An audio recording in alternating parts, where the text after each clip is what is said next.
Film diawali dengan diperlihatkan seorang tukang cukur bernama Maharaja. Ia punya istri dan satu anak perempuan yang masih kecil. Kala itu Maharaja sedang membeli boneka untuk anaknya yang kebetulan letaknya ada di seberang rumah mereka. Di mana saat Maharaja sedang pilih-pilih mainan yang cocok, sebuah truk yang sedang melaju kencang pun tiba-tiba oleng dan menabrak rumah tersebut.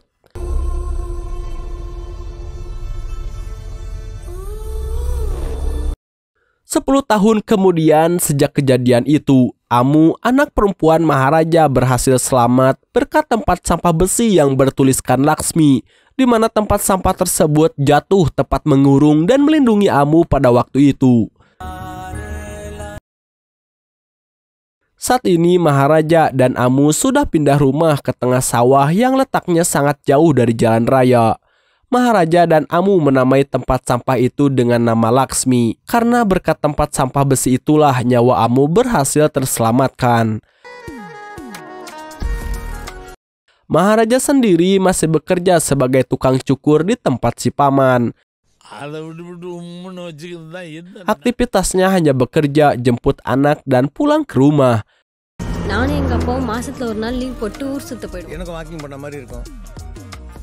Sampai suatu hari, Maharaja dipanggil kepala sekolah setelah Amu dilaporkan telah berbuat nakal dengan mencampur alkohol pada minuman para guru dan terancam akan dikeluarkan.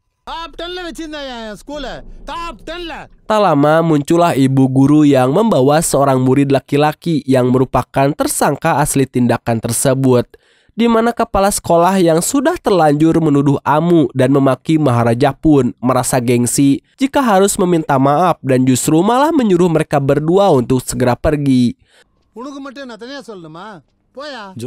Tak terima anaknya sudah dituduh-tuduh, Maharaja pun meminta kepala sekolah untuk meminta maaf kepada putrinya. Karena beliau menolak melakukannya, dua satpam dibantu para guru pun menarik Maharaja yang berpegangan pada sebuah tiang. Dan tiba-tiba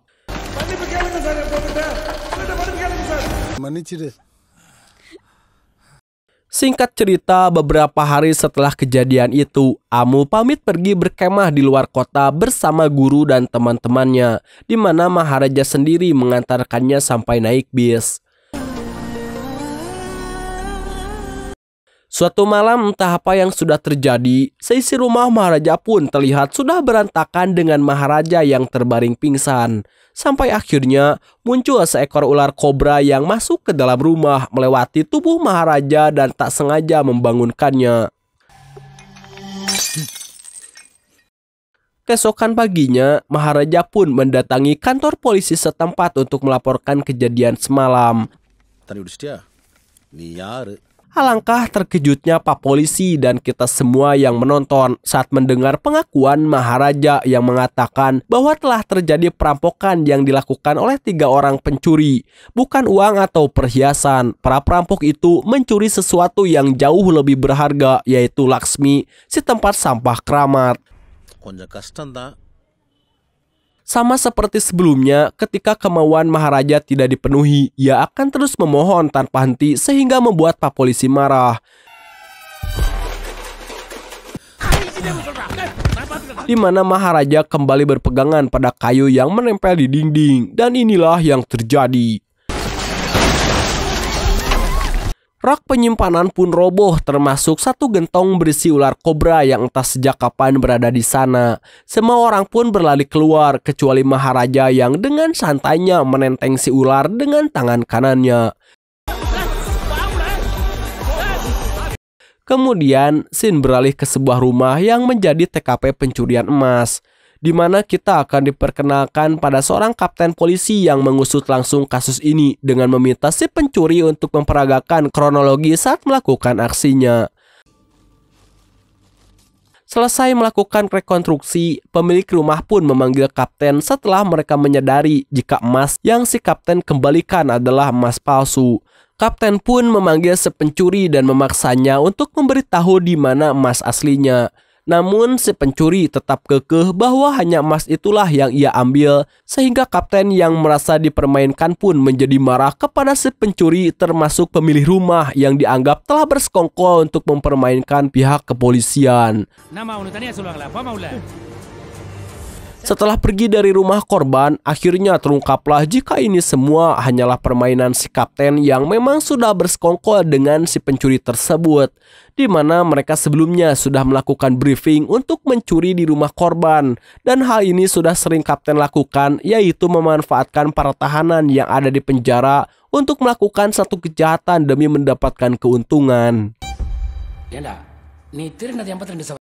Tadi makan sendiri, kapten memberikan sebagian hasil keuntungan emas tersebut untuk diberikan kepada istri dan anaknya si pencuri. Lantas tetap membawa si pencuri kembali ke penjara sampai proses hukum selesai dijalani. Tiba di kantor polisi, para petugas di sana sudah menyerah mendengar penjelasan Maharaja tentang tempat sampah keramatnya, di mana kapten sebagai pemimpin di sana pun mencoba mendengarkannya secara seksama dan perlahan. Pada akhirnya kapten pun ikut kesal dan melempar Maharaja keluar dari kantor polisi.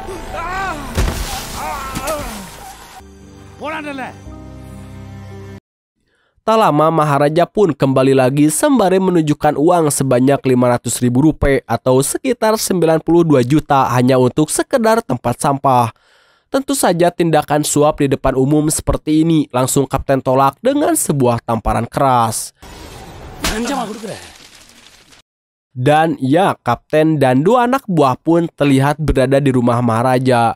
Beliau tentu saja tergoda dengan uang sebanyak itu, tapi tidak di depan umum juga. Kapten dan anak buah pun tampak serius mengusut kasus hilangnya sebuah tempat sampah, sampai akhirnya mereka tak sengaja menemukan buku tabungan berisi senilai 1 juta rupiah dan semakin bersemangat untuk menemukan tempat sampah yang hilang tersebut. Kapten langsung menugaskan satu petugas untuk berkeliling mencari tempat sampah yang persis sama dengan tempat sampah milik Maharaja yang sebelumnya sudah dipoto. Dan tentu saja hal itu bukanlah perkara mudah karena tempat sampah itu sendiri usianya sudah 10 tahun dan kemungkinan sudah tidak diproduksi lagi. Disitulah si petugas tak sengaja bertemu dengan Sangar, seorang pria berkumis yang merupakan informan kepolisian yang sering membantu banyak kasus. Di mana Sangar mengajak si petugas pergi ke tempat seorang pandai besi yang mengaku mampu membuat tempat sampah persis sama seperti itu dan membutuhkan waktu sekitar 2 hari untuk menyelesaikannya. Kemudian kita akan mundur 1 hari ke belakang ketika seorang pelanggan berbadan tinggi besar keluar dari mobil Fortuner warna putih. Ia mengaku kacamatanya hilang saat mobilnya dicuci di tempat cuci mobil ini. Dan tiba-tiba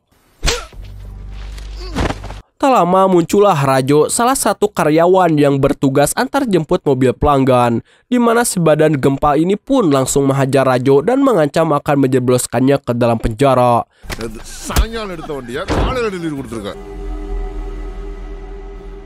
Rajo ternyata adalah mantan narapidana yang punya nyali besar. Hal itu dibuktikan ketika ia datang sendirian ke kafe tempat si Gempal biasa nongkrong dan menghajar si Gempal beserta semua teman-temannya hanya seorang diri.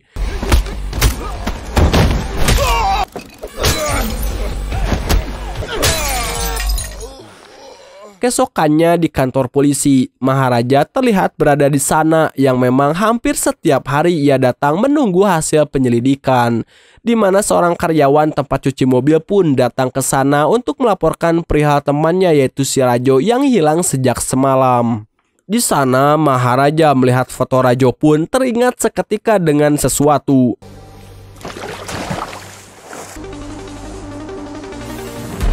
Dan di sini kita semua akan flashback ke malam perampokan untuk mengungkap kebenaran tentang penyebab hilangnya si Rajo ini. Pada malam perampokan ketika Maharaja baru siuman dari pingsannya, ia tak sengaja menemukan kertas kecil yang merupakan tiket parkir lengkap dengan jenis mobil dan nomor platnya, di mana mobil tersebut tidak lain dan tidak bukan adalah mobil Fortuner warna putih milik si Gempal. Sehingga Maharaja pun mulai melacak keberadaan pemilik mobil tersebut hingga membawanya ke sebuah kafe tempat si Gempal biasa nongkrong dengan teman-temannya. Sempat menanyakan kebenaran akan pemilik mobil Fortuner tersebut, Maharaja pun tidak jadi mendesaknya setelah si Gempal membahas tentang seorang karyawan tempat cuci mobil yang mencuri kacamata mahalnya dan memakai mobilnya. Tak berapa lama, muncullah Rajo yang datang untuk menghajar si Gempal. Sehingga Maharaja pun jadi tahu jika pemilik tiket parkir tersebut adalah si Rajo. Yang berarti dialah satu dari 3 perampok yang membobol rumahnya dan mencuri tempat sampah kesayangannya.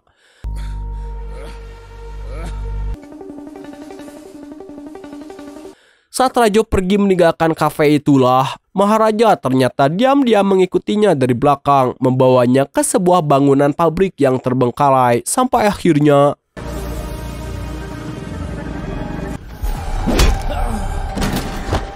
rupanya bangunan pabrik ini adalah markas Rajo dan teman-teman premannya yang biasa mereka pakai untuk minum-minum, di mana mereka menahan tubuh Maharaja dengan sebuah kunci Inggris dan menyuruh salah satu preman untuk memotong lengan tangan kanannya. Tapi tiba-tiba, dengan menggunakan pisau cukur, Maharaja pun menghajar semua preman, tapi tidak sampai membunuhnya. Entah seberapa penting dan layakkah tempat sampah itu dengan semua ini. Tapi Maharaja tampaknya tidak akan pernah berhenti sampai ia mendapatkan kembali tempat sampah miliknya tersebut.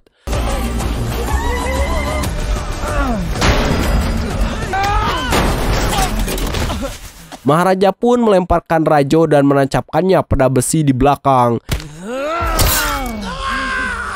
di mana Maharaja hanya ingin tahu siapa 2 orang lagi yang ikut terlibat dalam pencurian di rumahnya. Rajo tidak memberitahukan siapa namanya, ia hanya memberitahu tentang salah satunya yang merupakan polisi yang ada di daerahnya. Entah siapa yang dimaksud, namun Rajo keburu membuat Maharaja tersungkur dan segera naik motor untuk kabur.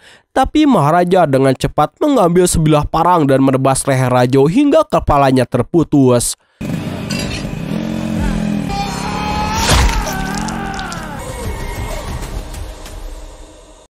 Dan itulah kronologi bagaimana Rajo menghilang. Maharaja pura-pura menenangkan si karyawan dan menasehatinya agar tetap sabar. Sambil menunggu tukang pandai besi menyelesaikan tempat sampahnya, kita akan kembali flashback ke 10 tahun lalu sebelum insiden anak dan istri Maharaja ditabrak truk oleng. Kita akan diperkenalkan dengan seorang perampok kejam bernama Selvam yang sedang merampok sebuah rumah bersama dengan satu sahabatnya. Kebetulan korbannya adalah seorang ibu dan 1 anak gadis. Alih-alih hanya merampok barang berharga saja, Selvam justru melakukan pembiaraan, bahkan memberikan izin sahabatnya untuk menggadabah si anak gadis tanpa sedikit pun menunjukkan hati nuraninya. Selesai melakukan perampokan, Selvam pun langsung pulang ke rumah yang ternyata ia sendiri sudah berkeluarga, punya istri dan 1 anak perempuan yang masih kecil. Di mana Anda semua mungkin akan sedikit terkejut saat mengetahui jika tempat sampah bertuliskan Yusmi yang dinamai Laksmi ternyata dulunya adalah milik Selvam. Suatu hari anak Selvam pun terluka di bagian punggung gara-gara ketiban barang yang jatuh dari atas rak. Sehingga Selvam sebagai seorang ayah yang baik pun mengobatinya dengan cara diperban dengan baik. Beberapa hari kemudian, Selvam dan istrinya terlihat mendatangi toko perhiasan untuk membeli kalung emas sebagai hadiah ulang tahun putri mereka yang masih kecil. Mereka tertarik dengan 1 kalung berlogo telapak kaki yang dikelilingi oleh berlian merah langka yang pastinya harganya sangat mahal. Si istri sempat tidak setuju, tapi Selvam tetap membelinya karena memang punya uang hasil perampokan yang tidak diketahui oleh istrinya. Karena butuh waktu untuk memasang beliannya, Selvam pun diminta untuk datang lagi besok hari. Keesokannya, Selvam kembali ke toko perhiasan untuk mengambil kalung pesanan. Ia terlihat sangat senang dengan hal itu karena hari ini adalah pesta ulang tahun putrinya. Si istri pun terlihat memberitahu semua tetangga untuk datang ke rumahnya sekaligus menelpon Selvam dan menyuruhnya untuk merapikan brewoknya. Dan Selvam mendatangi tempat cukur Maharaja yang saat itu masih muda. Di mana saat pencukuran baru dimulai, alat cukur Maharaja pun kehabisan baterai yang membuatnya harus keluar membeli baterai baru. Enak, baterai kali ya. Tak lama, Selapam pun mendapat telepon dari sahabatnya perihal aksi perampokan mereka yang masuk berita di koran dan polisi sedang melakukan penyelidikan. Di mana saat Selapam masih berbincang di telepon dan sedang melihat berita perampokan itu di koran, tiba-tiba entah Maharaja sempat mendengar perbincangan itu atau tidak, namun Selapam terus menatap Maharaja saat dia sedang bekerja. Ia juga memberikan bayaran lebih dengan maksud sebagai uang tutup mulut, namun Maharaja menolaknya. Sesampainya Selapam di rumah dan pesta akan segera dimulai, si istri memberitahu tentang kalung berlian yang Selapam ambil ternyata tidak ada di dalam kantong. Dan rupanya kalung itu ketinggalan di tempat cukur. Maharaja pun disuruh si paman untuk mengantarkannya sesuai alamat yang tertera pada kertas pesanan kalung tersebut. Dan di sini sungguh suatu kebetulan, di mana saat Maharaja akan mengantarkan kalung tersebut, ia bertepatan dengan para polisi yang akan menangkap Selapam dan kawan perampoknya. Sehingga secara tidak langsung, Selapam mengira jika kedatangan polisi ini adalah ulah dari Maharaja yang sudah melaporkan ia dan temannya.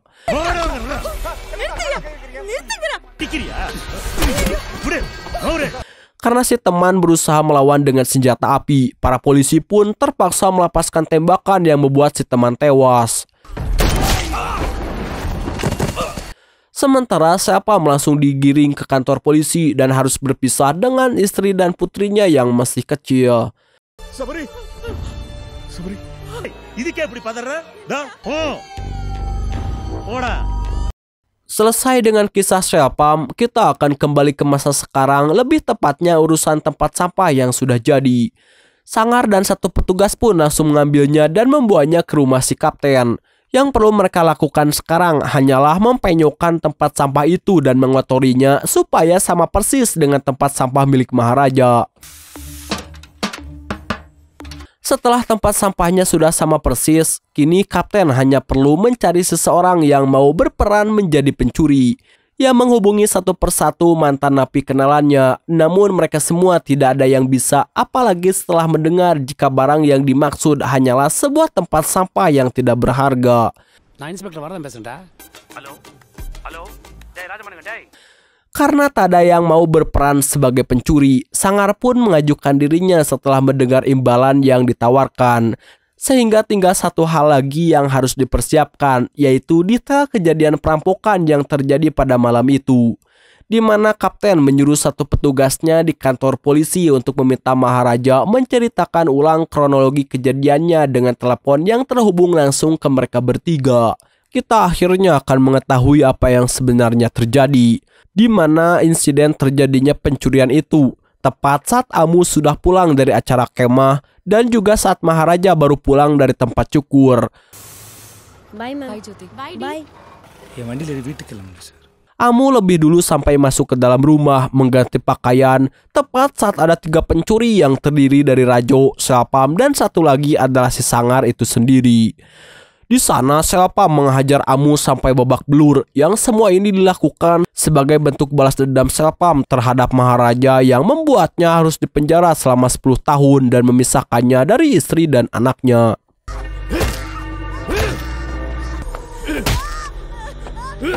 Sembari menunggu Maharaja pulang, Sangar mengaku istrinya sedang berada di luar kota dan ia meminta izin untuk mencicipi Uma. Di mana Selapam yang sedari dulu selalu tidak peduli apapun yang dilakukan oleh temannya sendiri mengizinkan Sangar untuk melakukannya. Tidak hanya 1 kali tetapi 2 kali, dan itu sangat-sangat mengkoplokkan dan membuat kita semua yang menonton menjadi sangat emosi melihat ini. Setelah beberapa saat menunggu Maharaja yang tak kunjung pulang, Selapam pun jadi kepikiran untuk membalas dendam dengan cara lain, yaitu membiarkan Amu sekarat agar Maharaja bisa merasakan penderitaan dan rasa sakit yang selama 10 tahun ini ia rasakan. Tak lama setelah Selvam dan kawan-kawan pergi, Maharaja ternyata terlambat pulang karena mencari sepatu baru yang cocok untuk hadiah kepulangan Amu putrinya. Alangkah terkejutnya dia saat sampai di rumah dan langsung membawa Amu ke rumah sakit. Setelah Amu mendapat perawatan, Maharaja kembali ke rumah mengamuk dan mengacak-ngacak seisi rumah, bahkan luka yang terdapat pada telinganya pun ia buat sendiri. Hal itu dilakukan karena saking marahnya Maharaja terhadap apa yang menimpa putri kesayangannya. Tak lama setelah putrinya sadar, Amu pun meminta Maharaja ayahnya untuk mencari tahu siapa orang yang telah melakukan ini kepadanya. Bukan untuk apa-apa, Amu mengaku hanya ingin berbicara langsung kepada orang tersebut, yang dalam hal ini jelas adalah Selvam dan kawan-kawan. Dan ia juga ingin mengetahui apa yang telah Amu atau ayahnya perbuat sampai-sampai Selvam tega melakukan hal ini kepadanya. Dan faktanya, Laksmi alias tempat sampah yang selama ini dianggap hilang ada di bawah ranjang Amu dan sengaja diletakkan di sana oleh Maharaja sendiri.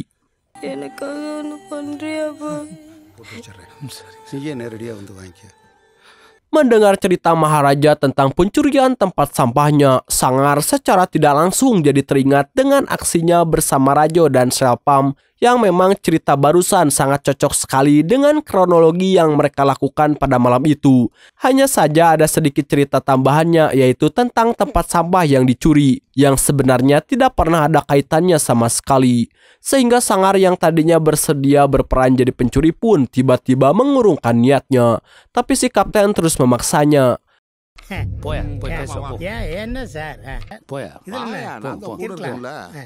Keesokan paginya, kapten membawa Sangar menuju rumah Maharaja untuk melakukan rekonstruksi di tempat kejadian perkara. Di mana Sangar terlihat sangat gugup memperagakannya karena takut Maharaja menyadari kejadian yang sebenarnya. Dan Sangar nyaris ketahuan saat ia memperagakan bagaimana ia memeluk Amu dari belakang karena tangannya terlalu rendah dan seukuran tubuh seorang anak remaja. Sangar langsung menaikkan tangannya seolah sedang benar-benar memeluk Maharaja. Disitulah Maharaja langsung teringat dengan perkataan putrinya tentang satu pelaku yang punya benjolan di punggung. Sehingga Maharaja langsung memeluk Sangar dan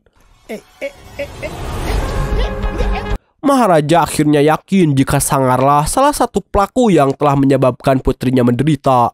Di mana Maharaja meminta kapten dan anak buah untuk menjauh dulu sebentar karena Maharaja ingin berbicara berdua dengan Sangar untuk menanyakan berapa umurnya dan kenapa bisa sampai tega melakukan hal itu kepada seorang anak gadis yang masih di bawah umur. Selesai ngobrol berdua, Maharaja pun meminta si kapten untuk melepaskan Sangar dengan alasan dia sudah memaafkannya, padahal Maharaja berniat untuk menghabisinya di luar. Setelah semua ini selesai, di mana Anda semua yang menonton akan sangat dibuat terkejut ketika Bapak Kapten berkata, ya, kapten ternyata sudah mengetahui aksi bejat Sangar dari laporan kedua polisi yang mengasut kasus kematian Rajo di pabrik bekas. Mereka menemukan ponsel milik Rajo tepat saat Sangar menelponnya dan berhasil menemukan keterkaitannya dengan kasus Maharaja yang putrinya mengalami pemerkosaan oleh para perampok. Kapten memberikan golok kepada Maharaja dan mengunci rumahnya dari luar. Meskipun dikenal sebagai seorang aparat yang korup, kapten juga merupakan seorang ayah yang punya anak gadis seumuran anaknya Maharaja. Sehingga apa yang ia lakukan saat ini adalah sebagai bentuk kekesalannya sebagai seorang ayah apabila kejadian seperti ini menimpa keluarga mereka.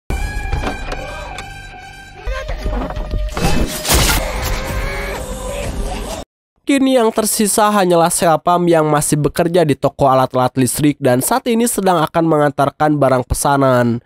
Saat Selvam tiba di sebuah proyek pembangunan gedung, di mana Maharaja rupanya sudah tiba di sana lebih dulu, sesuai dengan alamat yang sebelumnya sudah diberikan oleh si kapten. Setelah menghajar orang-orang proyek yang dianggap menghalangi niatnya, Maharaja akhirnya bisa bertemu langsung dengan sosok yang dicarinya. Dan orang itu adalah Selvam, pria yang 10 tahun lalu dipenjara dan telah salah paham tentang Maharaja yang melaporkannya ke polisi.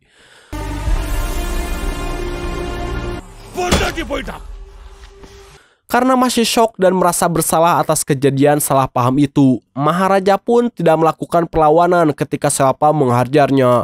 Namun mengingat Amu putrinya jadi korban, Maharaja akhirnya bangkit dan berhasil membuat Selapam tak berdaya.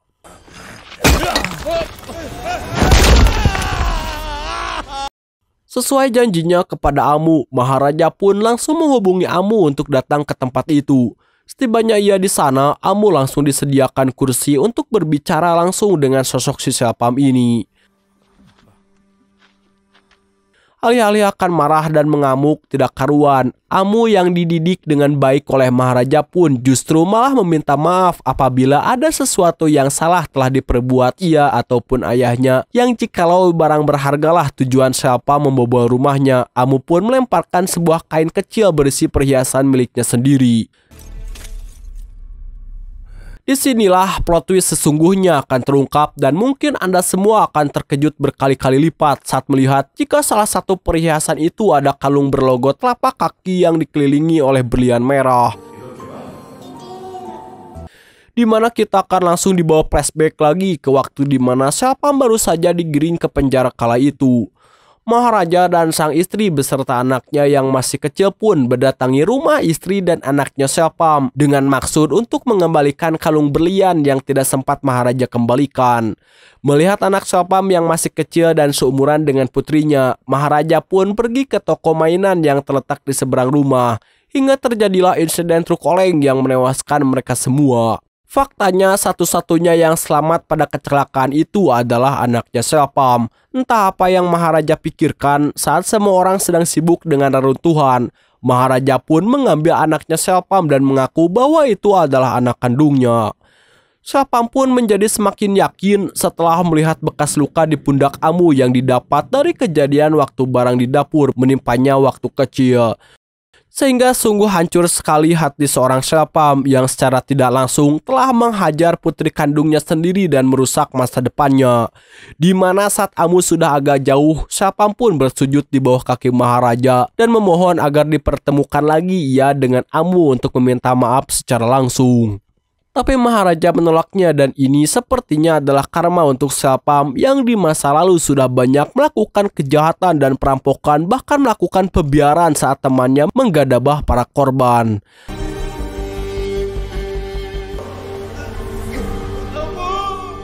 Setelah Maharaja dan Amu pergi, Selapam yang tak bisa menahan rasa bersalah dan sakit hati atas dirinya sendiri pun meragragkan dirinya dari atas bangunan dan mati bersama kalung berlian yang menjadi hadiah untuk anak tercintanya.